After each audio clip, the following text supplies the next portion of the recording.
At a place like Berkshire Hathaway or even the Daily Journal, we've done better than average. And now there's a question, why has that happened? Why has that happened? And the answer is pretty simple. We tried to do less. We never had the illusion we could just hire a bunch of bright young people and they would know more than anybody about canned soup and aerospace and utilities and so on and so on and so on. We never had that dream. We never thought we could get really useful information on all subjects, like Jen Kramer tends to have.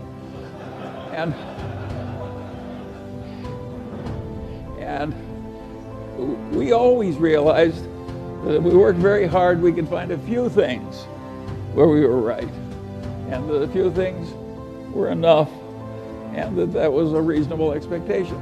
That is a very different way to approach the process.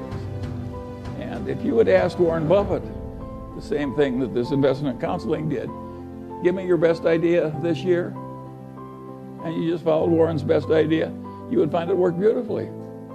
But he would, trying to know the whole, he would give you one or two stocks. He had more limited ambitions. I had a grandfather who was very useful to me. My mother's grandfather. He was a pioneer, and he came out to Iowa with no money but youth and health, and took it away from the Indians.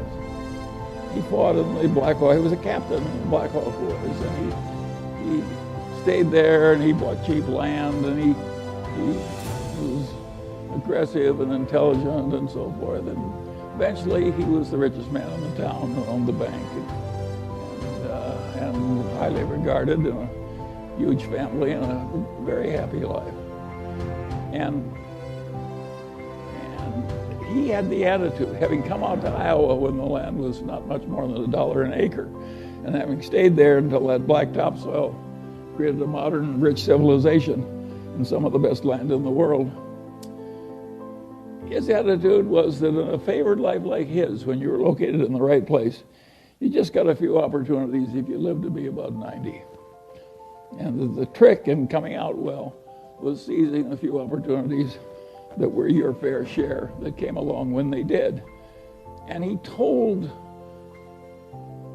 that story over and over again to the grandchildren who hung around him all summer. And my mother, who had no interest in money, remembered the story and told it to me. But I'm not my mother's natural imitator. And I knew Grandpa Hingham was right.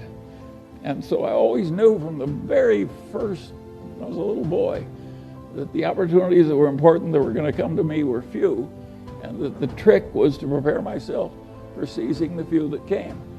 This is not the attitude they have at a big investment counseling thing. They think if they study a million things, they can know a million things. And of course, the result is almost nobody can outperform an index.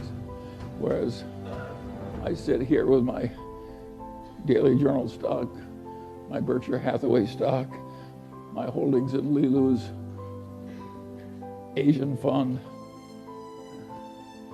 my Costco stock, and of course I'm outperforming everybody. I'm 95 years old, and I practically never have a transaction. And the answer is I'm right and they're wrong. And that's why it's worked for me and not for them. And the question is, do you want to be more like me or more like them?